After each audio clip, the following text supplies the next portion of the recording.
Hi, everyone, and welcome to another episode of Quantum Realms 2022. And it wouldn't be Quantum Realms at all without my good friend David Manning joining me here and talking about what's what in the world of energy and all of that. Hi, David.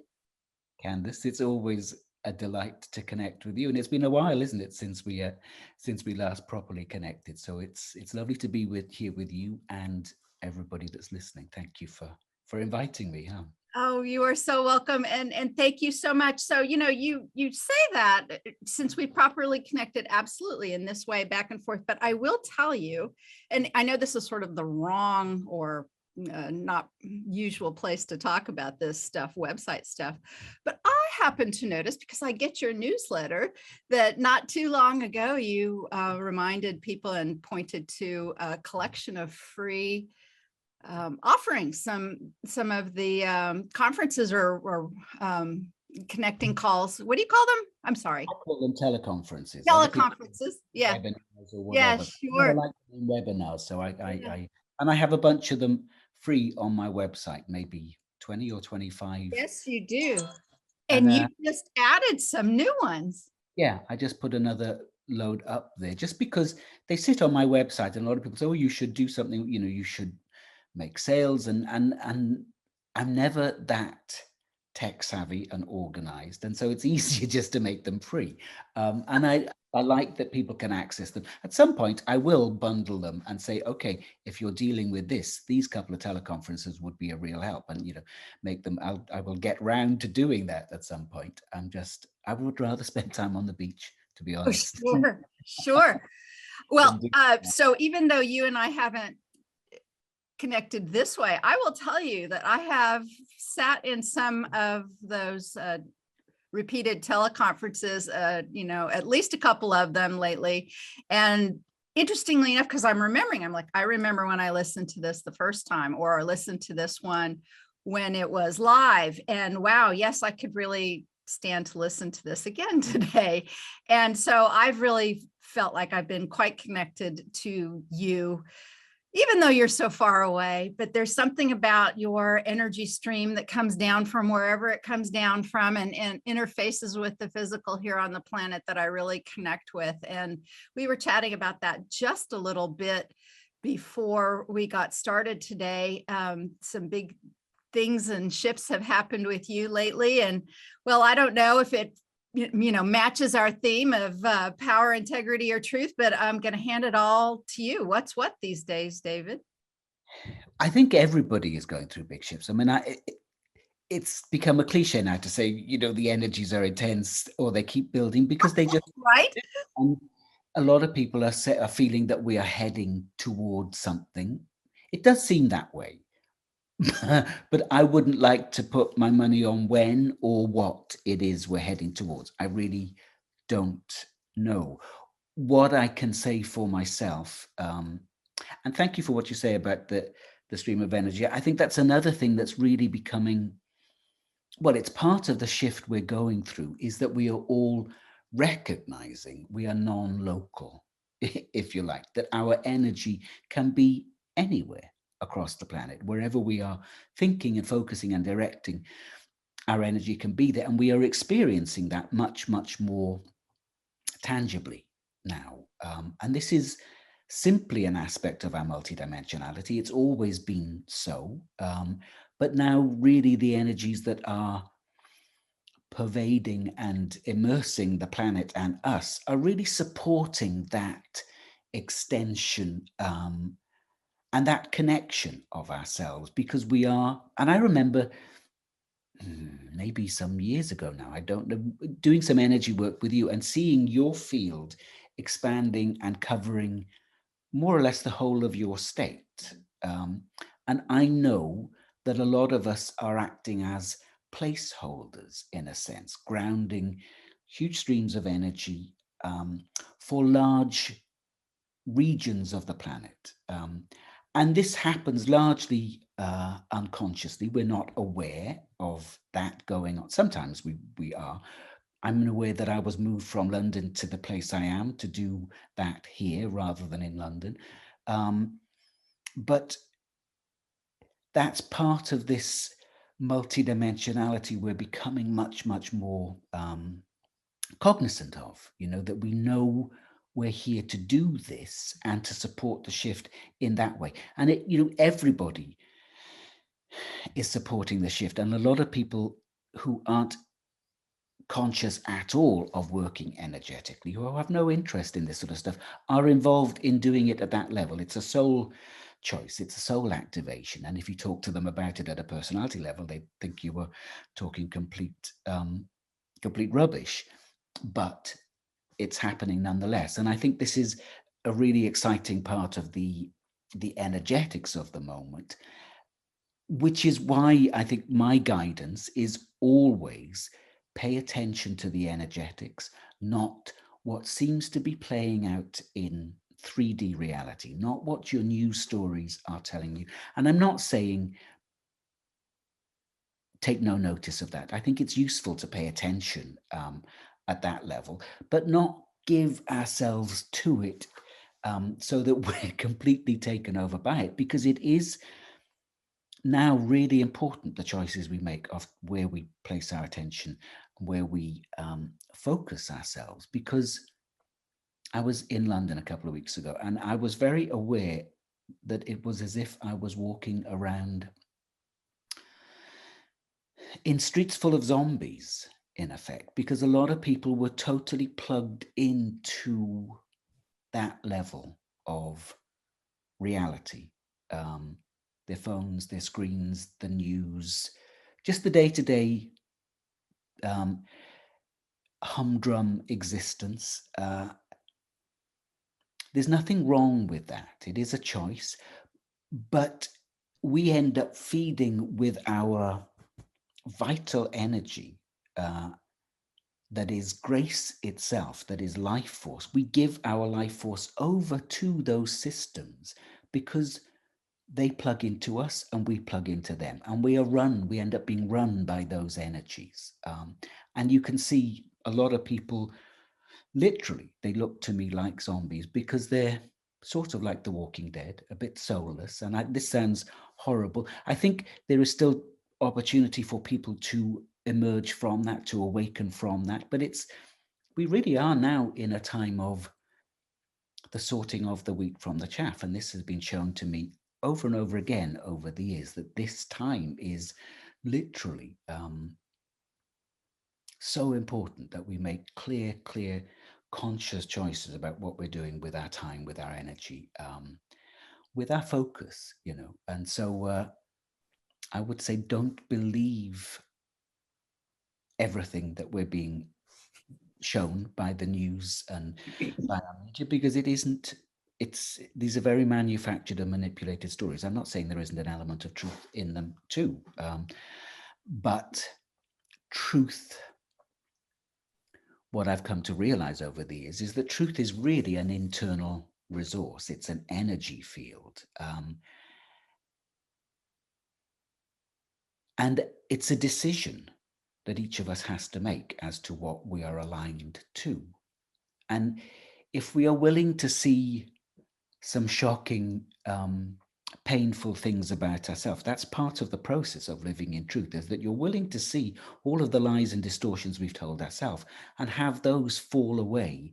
Then you start to deepen into your connection of a bigger truth, an eternal truth about yourself, which is that we are none of the personalities we've ever worn. We are none of the wounds we have wrapped ourselves in. We are none of the actions we've ever taken on this planet or in any other incarnation. We are this eternal essence that is non-local, non-physical, can become physical, but is totally untouched and unharmed by the things that happen in this world.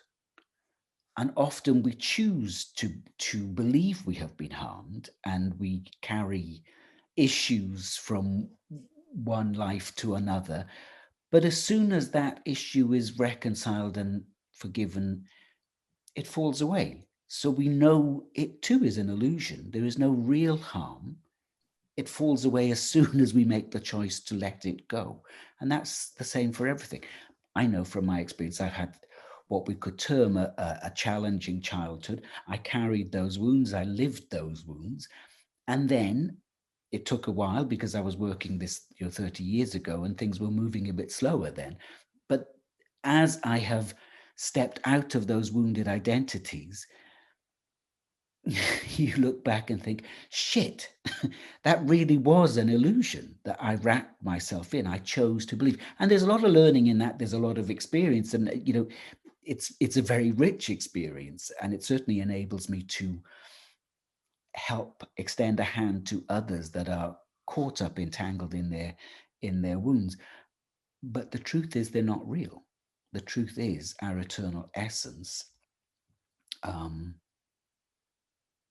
is just that. It is eternal, it's perpetual, and it is unharmed. So whatever appears to be happening here on this planet,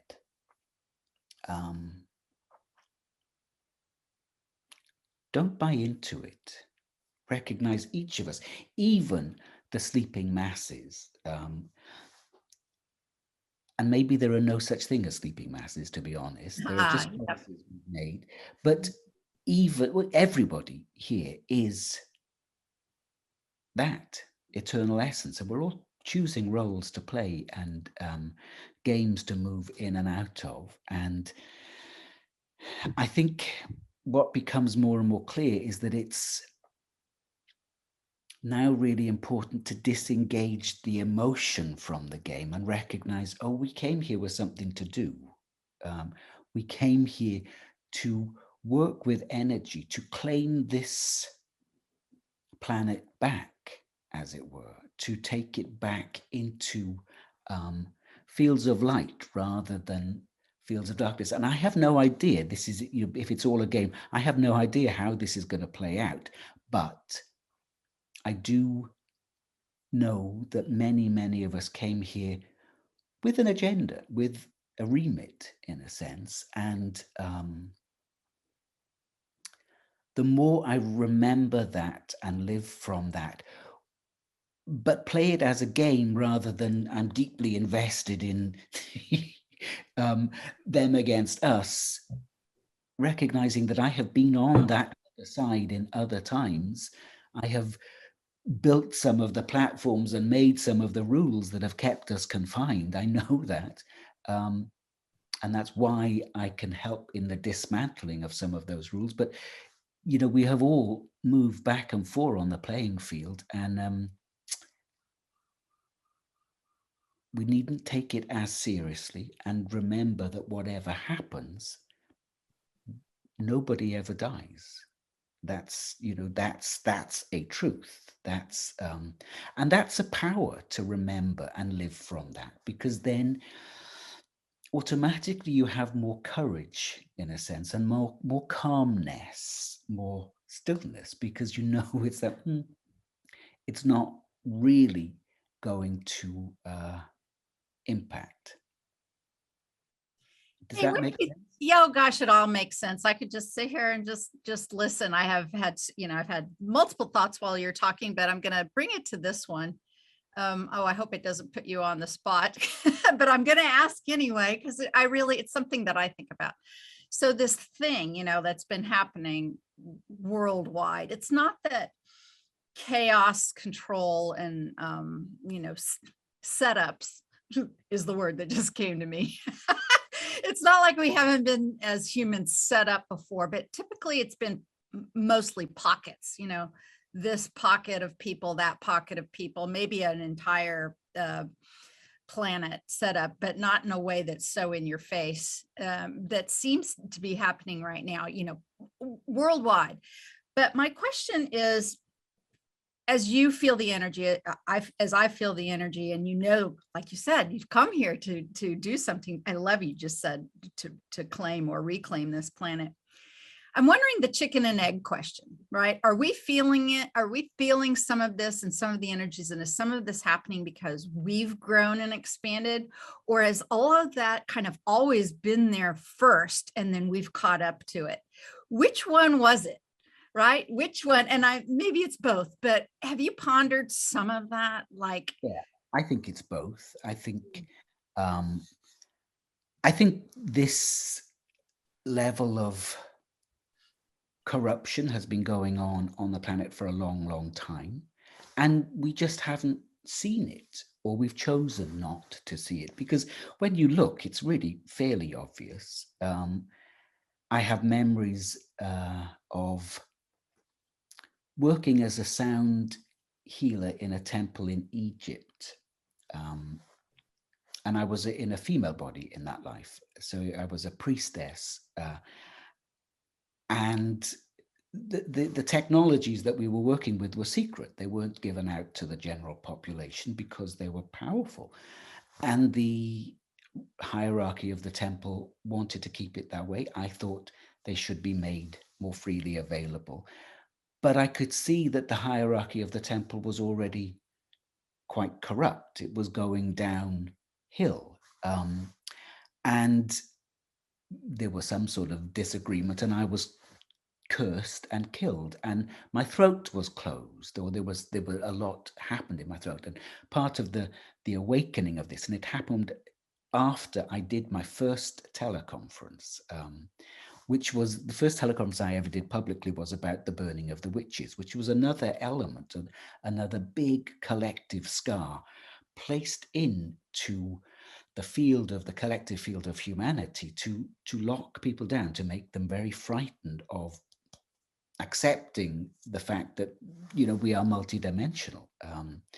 So that was another piece of that. So the first teleconference I did, afterwards, I went into a panic attack, and my throat was really sore, and I thought I just went in to investigate it, and this whole story just erupted, and there was a reawakening of something in my throat. A part of that was this understanding that the corruption had been going on for a long, long time. And I have a team, or I'm part of a team of lion-headed beings that we know from Egypt, but have had a much longer history on the planet of interaction with us. They came in and said, we're really sorry for how they manipulated the energy in Egypt. They worked their curses really powerfully, but that was a corruption of the purity of energy that we are all a part of. And the lion-headed beings were apologizing for the misuse of energy that happened in Egypt, and just saying it should never have gone that way, but for whatever reason it did. And I think that's continued. I think there are, and got more and more convoluted and more deeply enmeshed and entrenched. And so now we have, most of the planet seems to be governed by these forces that are primarily given over to money and control. And I think we're seeing it, and it's, we were talking before we went on air about how intense the energies are, and they're building and building and building. I think we're reaching a tipping point. We're heading towards a tipping point. I feel it's going to be this year, and I don't know what that tipping point is at all. Oh yeah, predictions, and who knows? I mean, how many hundreds, thousands of us are talking about this across the planet, Yeah. and wondering some of the same thing. So something has just happened for me in the past few days that I wanted to talk about, because I feel that this interview was meant to have happened a month ago, and then a week ago, and here it is. And I've just had this powerful sort of life-changing experience for myself. And I know, in part, as soon as we sat down, I know that the interview got shunted to include this. The other day, I was sitting out in the studio in the garden, and I had this pain in my solar plexus, and I thought, I'm just going to drop in to investigate this. And as I did, I found that I was hovering over a scene, which was simply a group of Native American grandmothers sitting around a fire. And as I watched from above this scene, I knew that that wisdom, the wisdom of the grandmothers, was ready to emerge in me, and that it's something I have stifled in me for ever. Well, not forever, for hundreds of years, I guess. I've had other experiences of a similar nature in my solar plexus. A few years ago, I was had another pain in my solar plexus. I woke up with it, and I investigated. I was lying in bed, and as I did this, I found I was hovering above a clearing in a forest, watching a young Native American brave dance on a mound, a sacred mound in a forest, and he was killing the shamanic part of him and burying it, because he embodied. He was the son of the leader of his tribe. He wanted to be a warrior, to defend his tribe against the encroaching white man, and he couldn't, with the sensitivity of the shaman, he couldn't give himself fully to that. So he was killing and burying that part of him. It's the same sort of theme that I experienced the other day, of this scene looking down upon a group of grandmothers and knowing I have buried that in myself too, to one extent or another. And I consider myself a reasonably sensitive man, intuitive, but I have preferred then the wisdom of the skies, if you like, the wisdom of the stars, the high, fast energy that seems to come in from there. And I've not avoided the wisdom of the earth, but I have downplayed it in myself. And that's what this group of grandmothers represent. It's that deep, deep, slow wisdom of the earth. And they hold those traditions. This was an internal awareness. They were present in my solar plexus. They're present in all of us. They are our ancestors. They represent the indigenous wisdoms that we all have as our backstory. And I think perhaps many of us have focused on the wisdom of the stars and looked to the stars for saviors, for for input, for rescue, for wisdom. And we haven't really recognized it's all here already, emerging, and it's a part of the earth. Now, the earth has told me this over and over again. I haven't really got it. The other day, because this energy emerging invited me to a fire with them that night. It was just like, come and sit with us around a fire. So that night I made a small fire in the garden, and I sat, and nothing remarkable happened other than I went through one shift, one overwhelming emotional shift after another, as I recognized how I have, and I'm a gay man. I grew up knowing I was gay, but I tried desperately to fit in and be one of the guys, as it were. When I was growing up, I thought if it was known that I was gay in a small town where I grew up, my only option would be to commit suicide. Now, that's a huge pressure to grow up with, and a lot of that happens for a lot of kids. But I was always trying to deny this sensitivity, and I equated sensitivity with femininity and made it wrong. And yet, it was always there. It is my intuition. It is this deeply sensitive, intuitive, connected aspect of me. I've always had a very strong connection with the earth, but I have shunted that to one side in favor of my connection to the stars, if you like. And now this shift has just happened. And it's like, I feel as if I've just had my feet kicked out from under me, and I've been planted fairly and squarely on my backside on the earth and said, here, this now, not the stars. Nothing wrong with what's coming. We are the embodiment of both.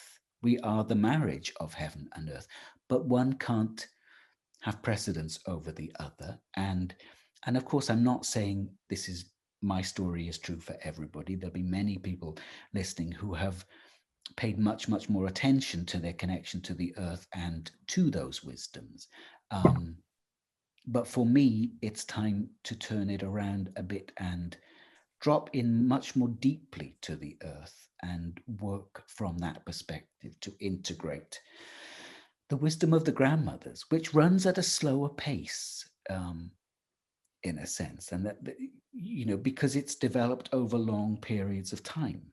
And I think something that I became very aware of as I sank into that field, and I'm only just beginning, it'll be a big exploration for me. I was aware of our collective need to have a miracle. Oh God. Yeah. Were telling me was Oh, there is yeah. no miracle. The miracle will be in each person taking responsibility for their piece of this creation, and cleaning up their own act. That will be the miracle, and it will take time. It's not going to happen overnight. There is no fleet of spaceships coming to clean up the oceans and to. Now, wait a second. I've seen video just lately about the fleet of spaceships, and it's cracked me up. I mean, truly. I mean, and there are spaceships. I have seen. Oh, I know. I just mean, I've seen news sources co-opt that concept. Yeah, totally. I mean, that will be another corruption of exactly that whole beautiful field of energy. And I'm not in any way saying there isn't huge support. Exactly. Yeah. Streaming to us, and I have worked with that. I've been very much a part of that, but I know for myself, I have downplayed and maintained a cap on the wisdom of the earth and this grandmother, this deep ancient feminine wisdom that is now wanting to express itself in me. And I know, because my body is I'm very anchored into collective field. So I know that what I'm experiencing is happening at a deeper level for the collective too.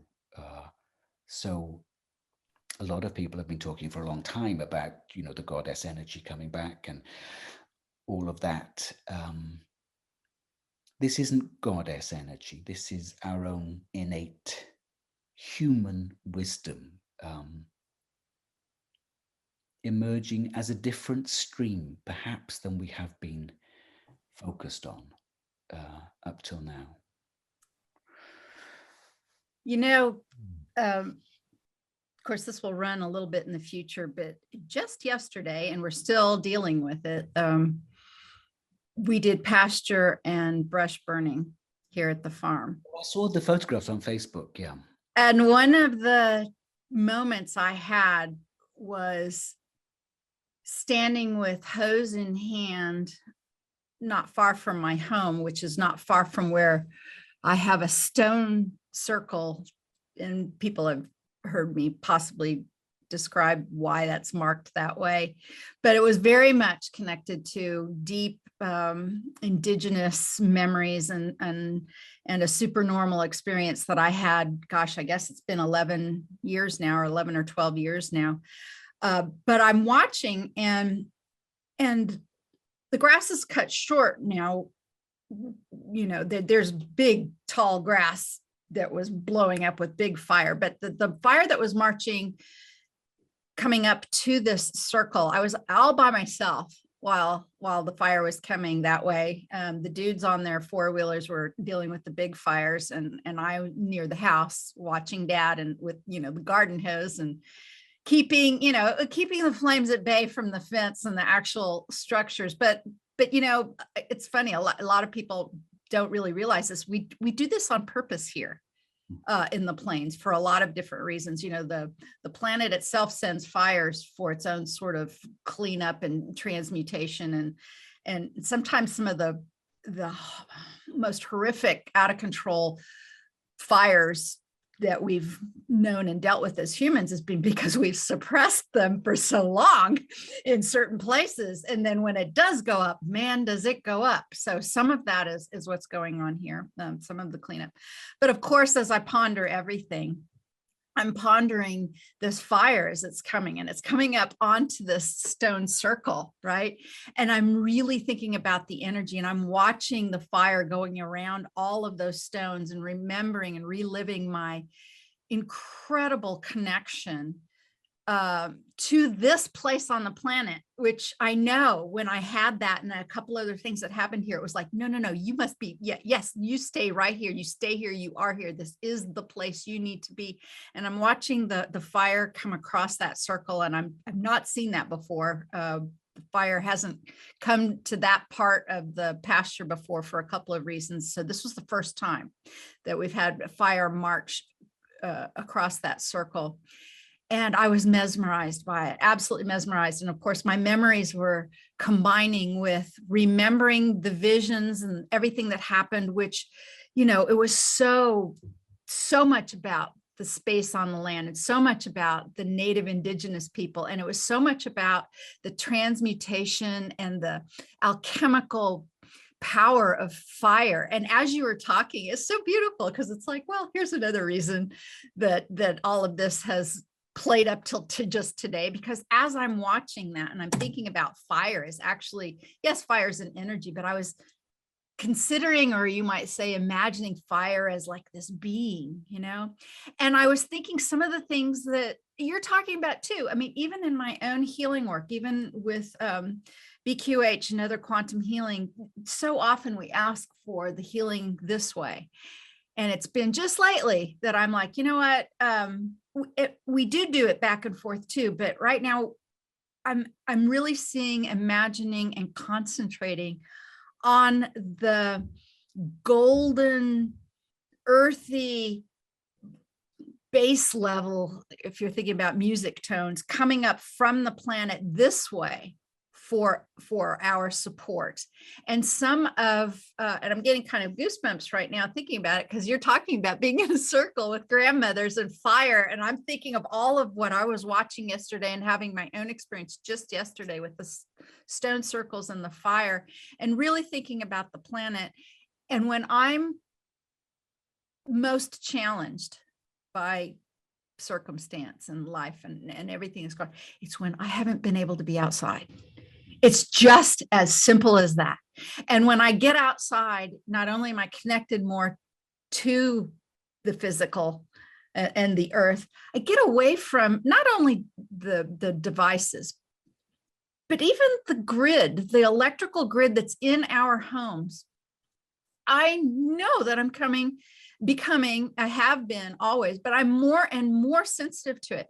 And if I don't get away from it to reset and to come back to me and myself. And sometimes when I go, and I can go for a walk, and I'll tell my husband I'm going for a walk, and he's like, take your phone. And I'm like, no, I won't. I don't even want that. No. Well, what if? I don't care. If I'm not back by whatever, come look for me. I don't want it. I don't want any of it. I want to just go outside and be by the trees and the water and the grass and the wind, and get as far away from all of this as possible. And that's when I'm nourished again, and hope and stability, and it all kind of returns. So I think a lot of us are doing that. Yeah.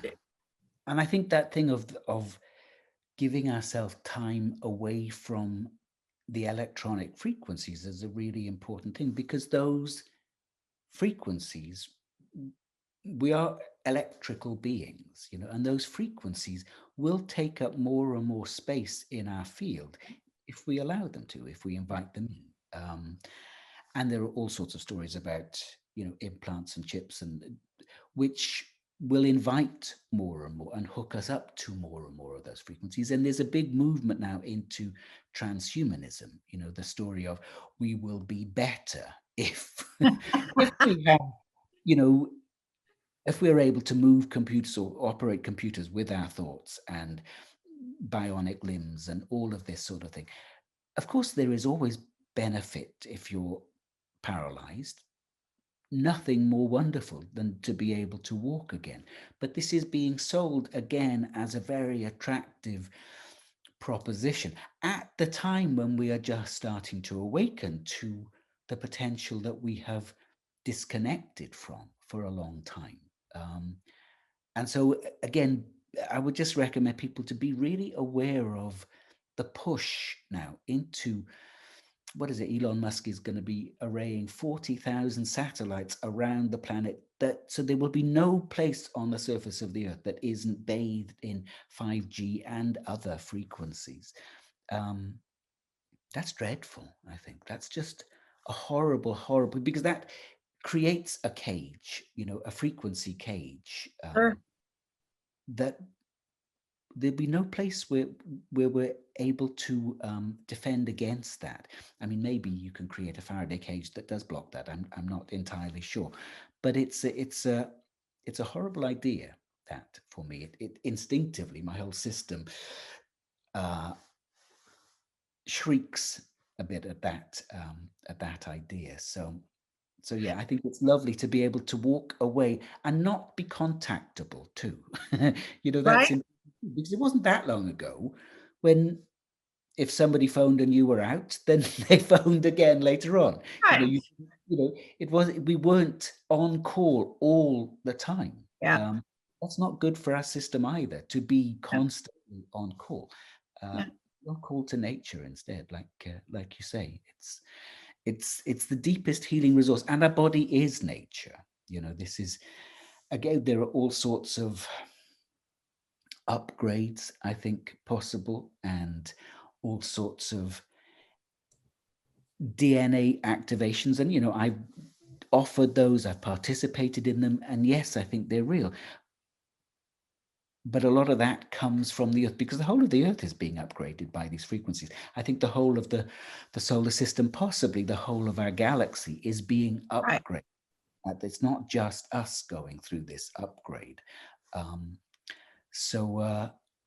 the whole of the galaxy is nature. It's not just nature on this planet.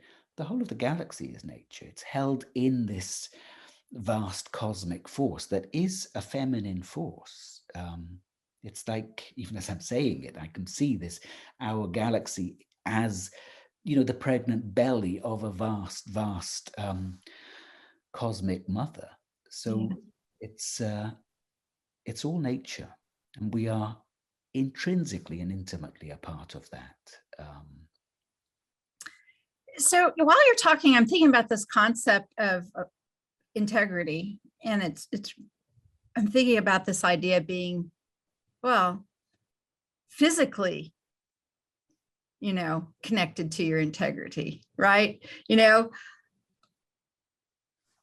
Keeping this integrous, which is fascinating. Also, when you were talking about the Egyptian technician and that life force and wanting or expressing your own individual integrity at that time got you eliminated. And so I'm thinking about all of those concepts sort of coming together right now, and the satellite array, which, by the way, even here in rural Kansas, we've just been offered to hook up to all of that. And I'm really wondering about it. At the same time, I'm really wondering about it. I can remember giggling as a young person about hearing about my grandmother's friends who wouldn't touch a telephone in their house for anything in the world. They'd rather walk the half mile down to see the neighbor. And as a young person, I might have giggled at that, right? And now that person who had this instinct a little bit like, not so sure about that. Well, wasn't that the beginning, right? Or the beginning of some of this, right? And so what do you say to people who want to remain integrous, who want to remain powerful, who want to not descend into hopelessness, and yet, really see all of this stuff? And then, where do you go with that? It was like, well, if I can't go anywhere to get away from this, what's the point? this is lovely because otherwise it does feel like hopeless, and we're completely damned. And I don't think that's the truth. We have to, we're back again to making these clear, conscious choices about where we access our energy from and what we give our energy to. So plugging into the core of the earth as a primary source and reaching out beyond the energy field of the planet, and accessing the energy of the sun, the energy of the cosmos, and making those your primary sources automatically strengthens we are meant to be doing this. These are fundamental connections that you get taught, in your first healing class or your first psychic development class. That those you might not get taught that at the church because the church disconnected us from those primary sources and made us reliant on something else. So make those your first port of call every day, several times a day, and give yourself time in nature, because nature, the frequency of nature is truth itself. It is integrity. And I know there are GMO crops and all of that sort of where the integrity has been tampered with. So make sure you've got some of your best friends are trees. That's really important because the energy and they're so extraordinarily generous. They love to have us lean against them and ask for support, for help. And as soon as you start doing it, you get to feel that energy very, very quickly. And nature is one of our best psychic development teachers. If you want to develop your psychic awareness, ask nature to help you and do that thing of leaning against a tree and just feeling the energy. And very quickly, you'll start to hear the tree whispering to you, or you'll feel nature guiding you to certain locations, certain plants, certain things. It is a delight to walk into a park and feel the trees respond to your presence simply because they know you at that intimate, energetic level, rather than just wandering through, maybe admiring the blossom at this time of year. It's a lovely thing, and that helps us to maintain our integrity. That we recognize we are sourced from deep in the planet, the core of the planet, the heart of the planet, but also we are sourced from outside of the planet's field. And you have to go underneath the imprint, the habitual imprint of human beings on the surface of the planet. Because if you're doing this in a city, you can really feel that mucky energy, which is 50, 60 feet deep in London or something. And you've got to go underneath that, deep, deep, deep underneath that, to get to pure sources of energy in the earth. And you can track your way down through the crystalline fields and the metallic fields and into the deep heart of the earth, which is like a mini sun. It's the sun in the Yes. earth, and then I love, because the sun is so active at the moment and so so vastly abundant and inspiring and uplifting. So make those energies your first port of call throughout the day. Recognize them when you've come away from that and you're in company or you're in a crowded place, and how that automatically we lose that contact and we focus into the human realm, the physical realm, and come back to it. And you can do it in seconds when you're sitting at a restaurant table. Just dive on down and reach up, and those connections are restored again.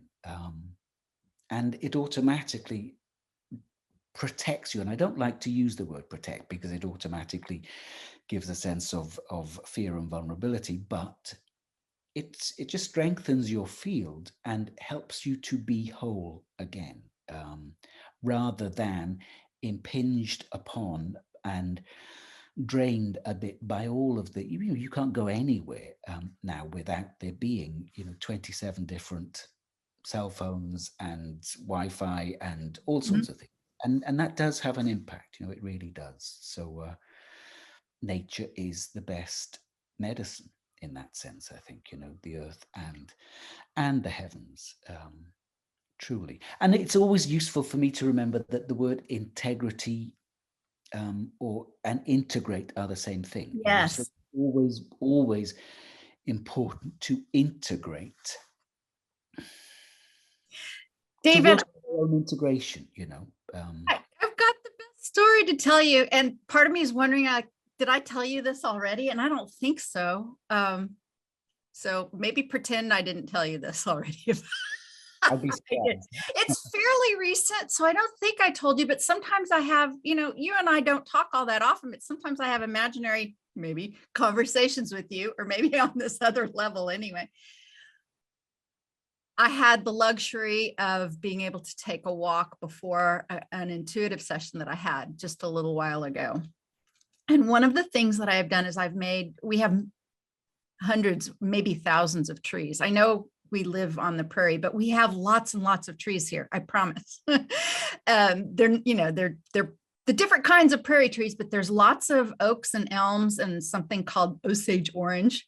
Anyway, there's this one elm tree that I always go and sit next to, and I've had a relationship now with this tree. I mean, a real relationship with a lot of very interesting things going on, and ideas and conversations and those sorts of things. And I've really enjoyed, and it's been hard for me to get out there lately with winter and the weather and other things, but I was able to spend some time with this tree, and it was just so good. And I was so glad that I could do that before my session. It really helped me to prepare for just being supported and strong, and disconnected from other things, to be able to go in and assist, to help and assist a client. And here's the really interesting thing.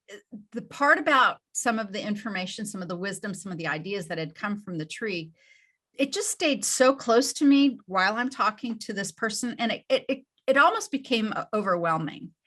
And out of my mouth, I hear myself asking about, if you had an experience with a tree, or do you have a favorite tree? David, it ended up being a client of yours who had an experience with a tree in a retreat or a gathering that you had. And it was overwhelming and I think it was a real tree, but some of my memory is leaving me a little bit right now, but it was overwhelming, the flood of acknowledgement from my own tree's experience, to talk with this other person about her tree experience. And suddenly all of this information was available to us, and understanding the connections. And we already understood some connections, but what just poured out was this idea of the trees supporting us. And some people who live in cities, or maybe not able to even be by trees, might think, oh, well, I can't ever get by trees. And this tree was saying to me, it doesn't even matter if you're actually by the tree, although of course that's better. But sometimes it's just even seeing a tree, or making a connection with a tree, or even remembering a tree. And every tree, this tree told me, every tree you've ever touched or even looked at and made a connection with, even briefly, if you're in a car going somewhere, there's a connection that's made there. And that connection supports so many other connections. And on these other levels, these actual like fifth dimensional and higher levels, that the trees themselves exist upon, and how that they are there to support you in that way. And more now, and needing more now than ever, that kind of support to give us some strength to keep going through all of this. Yeah, it is so beautiful, that because all of the trees are connected with each other, and science is now reflecting this back to us, recognizing the root connections they all have, and they communicate back and forth through the fungal networks, and so they're starting to see the interconnectedness of everything, but they haven't recognized the energetic realms to the same extent yet. But it happens more so in those realms. And I run these teleconferences mostly weekly. I'm not doing one today. I decided that I was integrating too much, and I thought I need to take a break. But usually I do them on a Sunday, and we invite different fields of energy to be a part of the field that is a planetary field, because people come from all over the world to participate in these online teleconferences. And so we've created a planetary field that does planetary work as well as personal. Years ago now, it was made very clear to me that the whole plant kingdom wanted to be a part of our collective field, as well as the animal kingdom, as well as the whole of the nature spirit kingdom, the crystalline realms, and the realms of metals. They all wanted to be a part of this, because these are important connections for us. We have all sorts of metals in our body. There is a nature spirit that governs our body, and we are full of microbes that have their own, that are, nature. We consume plants, meat, and sunlight. And I think more and more we're moving towards consuming or getting direct energy from the sun, and we'll move away slowly. And it's not going to happen overnight, but we'll move away from consuming calories, and we will more and more integrate sunlight. This is what I'm being told. Moving back to our original levels of sustenance and vitality. So all of those fields are intimately connected with us anyway. And this is our power, this is our truth and our integrity. This is the integrity of the planet that we're working for now, to maintain and hold that, because there are forces on the planet that would certainly like to, well, it already has been compromised and would like to compromise it more in the name of profit and controlling more and more and more of the resources. And now it's like, okay, we'll go exploring space in order to do that, further out there. I mean, it's beyond crazy, really, when you look at it in those terms. But yeah, we have this extraordinary resource here, and this field of ancient wisdom that expresses itself to, or is expressing itself to me, as these grandmothers that have, the history of your country. Then it's not that long ago that the white man came and took that landscape and stamped all over the integrity of the wisdom of the peoples that lived there.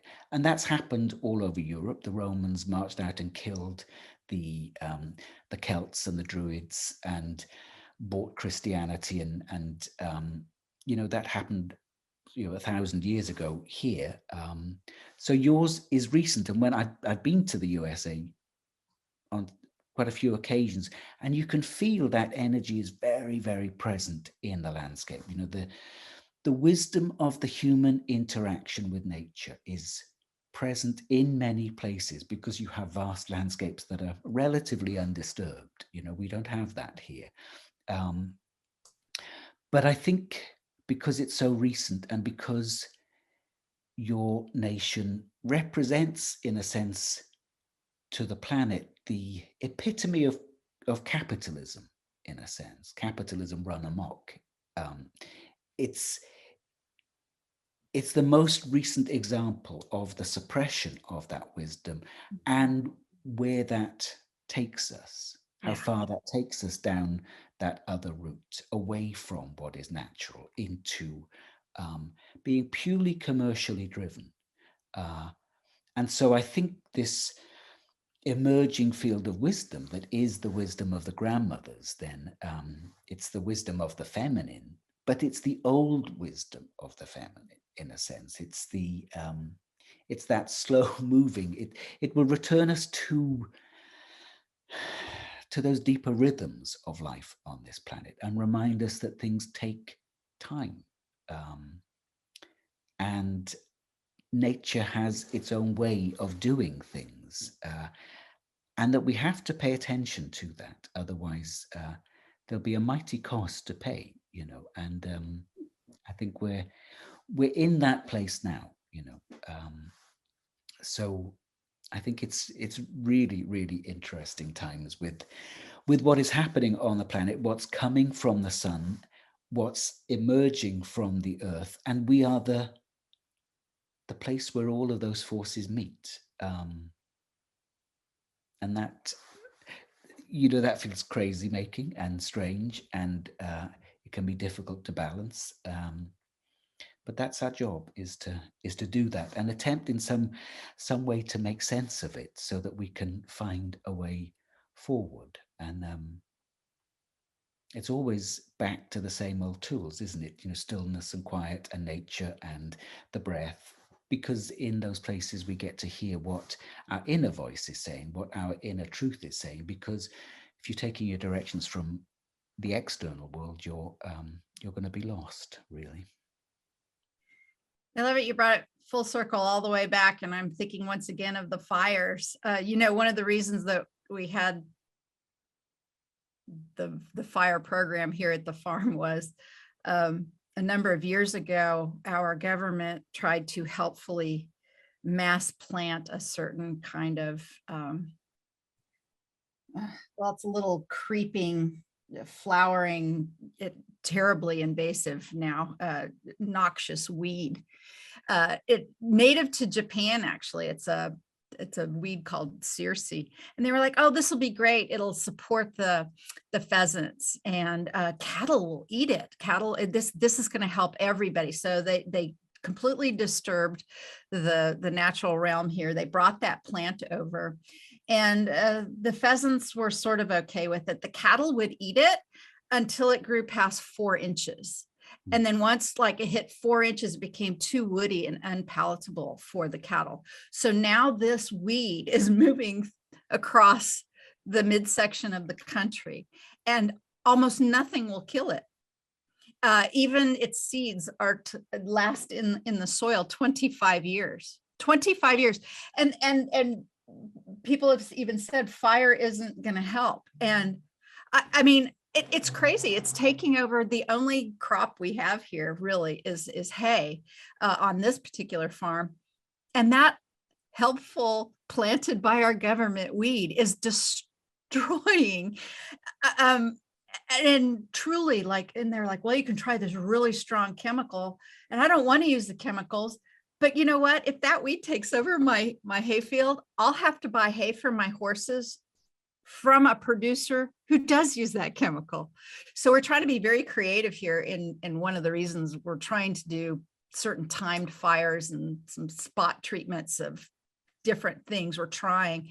But it's, I'm trying to keep the integrity of this place too, but I feel like I'm surrounded by these other farms who are like, bring out the sprayers, more chemicals, the better. And I feel like this little island here trying to keep it real. But I guess we're all, as humans, you and I and many who listen to people talk about the kinds of things we've talked to each other about today, are, we're trying to keep it the other way, the natural power and the natural integrity that we have without giving up the control to these systems that just in the end are more about, they're destructive, and they don't regenerate like the natural world. And it's that wonderful regeneration that we all kind of need, right? And connected to. And I think that's, I've made some modifications to my life, even though,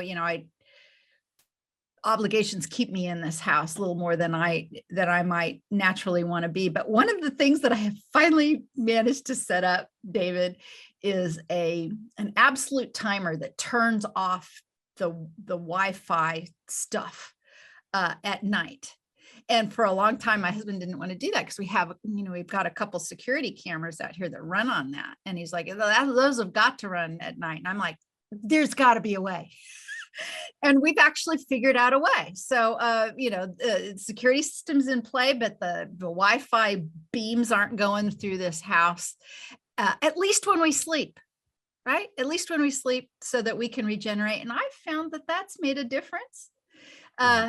in my sleeping quality. And I'm very happy about that. So small steps, baby steps.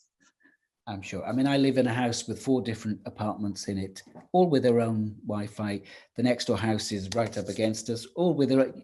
If I turn my Wi-Fi off, I've still got, when I turn my phone on, I can attach to 27 different Wi-Fi networks in this. Yeah. And it's like, so, and many of us live in a city where that is Right. you in your situation, yours is the only Wi-Fi network, and it's great that you can turn that off and notice the difference, because I'm starting to notice that my field feels frazzled. And great thing about being here, I live on the coast, so there's just a stretch of open water out there, so it's Yeah. much less condensed here, but it's still a part of modern day living, isn't it? And so in that situation, again, you can use these frequencies of the earth and the sun, the cosmos, just to strengthen yourself and to ease those other electronic frequencies, just lift them out of your field and give you a breathing space. But I know a lot more people are becoming hypersensitive to these and can't be around them at all. And it's interesting because years ago, as my sensitivity was coming back online, I said, I do not want to be one of these super sensitive people that can't eat and can't drink. And, I made it very clear. It's like, I'm not doing that. Now I'm surrendering more and more to higher degrees of sensitivity because my work is taking me in that direction. And I couldn't do it when I lived in London, but now I live here. It's something I wanted to say to you about fire, though, because I had a fire the night at the suggestion of the grandmothers, and I had been meaning to have a fire in the garden for some time, just to sit at a fire, and I hadn't done it. It was always, I'll do it next week or when the full moon is on or whatever. And I sat there, I gathered some wood and sat there, and I've got a big fire dish, fire, what do they call those things? It's a big one anyway. So had the fire in there, the dog came out with me, and had this really, really powerful couple of hours just sitting, gazing at the flames, feeling more and more things coming up and falling away. And as I came back into the house, I almost fell over just because I realized that just that couple of hours sitting in the darkness at the bottom of the garden, gazing at a fire, had shifted me into a different zone completely. And coming back into the house, it was that I could really feel the just the shift of coming back to my everyday waking reality, and a different reality, an other reality, a reality that was the dark sky and the bright flames and the sound of the night animals, not that many of them in this location, but it was that reality that quickly my whole field had become very, very used to and very familiar with. And coming back in, it almost made me dizzy to assimilate back into what is my my everyday waking reality, as it were. And I was really, really struck by the huge difference in that, in just a short space of time, spending a night with a fire. So it is my intention to do a lot more of that. I actually have been researching that a little bit. There's an infrared frequency emitted by fire that nourishes us, absolutely nourishes us. So having fires in the wintertime, or even candles, or that kind of light, especially available to us when we aren't outside as much in cold weather, is so good for our health. So I'm sure that's what that part of that was, is just an absolute physical and physiological, nourishment of that wonderful flame energy. And even while you're talking like that, I feel like there's like something, maybe it's in the circle, something calling to me that's been kissed by the flames here in Kansas. Maybe I'll pop it into a box and send it your way. But unless the wind is out of control, whenever it is that you end up being able to visit, no matter what the temperature we'll have ourselves a little fire and That would be celebrate. Oh, this has been so marvelous, David. Thank you so much for spending time with me today. Will you remind everyone how they can find you and your work?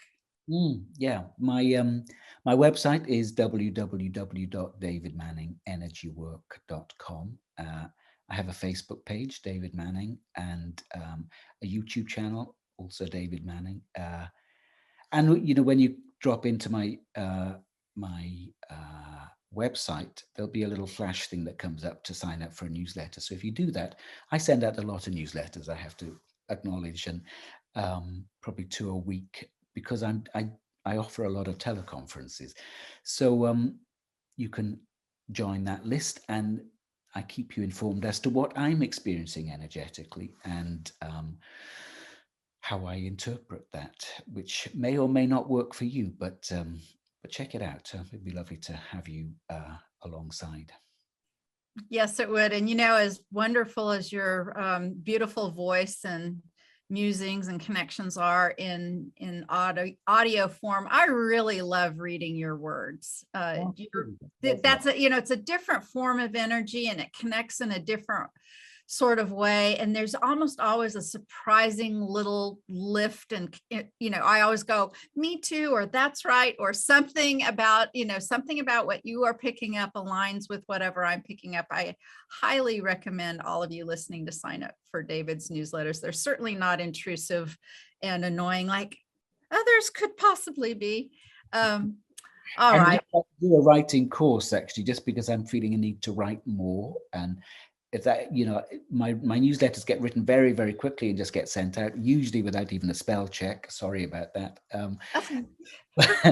But yeah, I need to explore the writing more, and I like it, and I recognize there's more to give from that direction. And again, it's a slower form, isn't it? And Yeah. it takes time Yeah. to do it well and to do it properly, and to give time and space for the ideas to come to maturation and development. And you know, often I don't like to give that time. I want things to be done quickly. And it's like, I'm being told you have to slow down for this whole process. And perhaps we all have to slow down. We're all used to things speeding up.